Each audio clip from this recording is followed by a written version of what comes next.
So I heard you're in the market for a lease in Oakland County. Well, that's awesome because in this video, I'll go over some of the challenges that you might encounter and the best practices to navigate them. So first things first, I'm sure you've heard it time and time again, the housing inventory is currently at a historic low in our region. And this scarcity has affected pretty much all potential renters. That said, Oakland County has fared better than some other areas. Year over year, there's been about a 12% decrease in the number of new property listings, with roughly 350 new listings currently available compared to approximately 400 at this time last year. While this represents a slight reduction, things are far from hopeless. To navigate the situation successfully, you'll need to expand your search to encompass as many sources as possible. Websites like Realtor.com, Zillow.com, and Trulia.com can be valuable resources, but it's essential to cross-reference your findings. Simply put, information on these platforms can become outdated rather quickly, so it's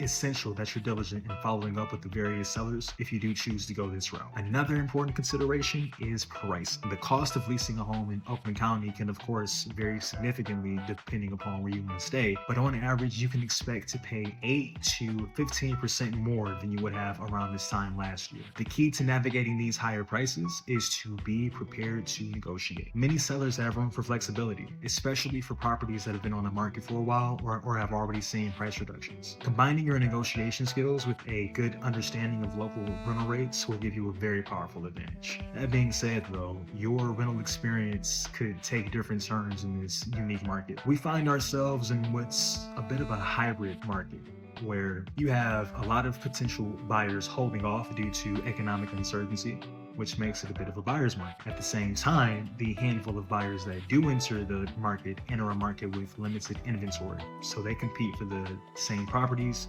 making it somewhat of a seller's market. All this really means is that it's pretty much inevitable that you'll find yourself in a bidding war. Your strategy in this situation kind of depends on where you are in your home search. So if you're ready to secure a rental and move in before year's end, focus on homes where you exceed the minimum requirements. For instance, if your credit score is at like 730, consider homes with a minimum credit requirement of 700. If your annual income is $74,000 a year, target homes at or below $2,000 a month. You can push your qualifications slightly, especially if that's your dream home, but just be cautious, as your offer, if you don't exceed everyone else, just may not be competitive enough to win in the bidding war. If you do have the luxury of time, say 4 or 5 months, concentrate on improving your credit score and increasing your income if possible, just to strengthen your position for securing that dream home. For both groups, if you can, increase that security deposit, as that'll make you very attractive to sellers as well. However, if you just rather avoid the complexities and time-consuming aspects of house hunting,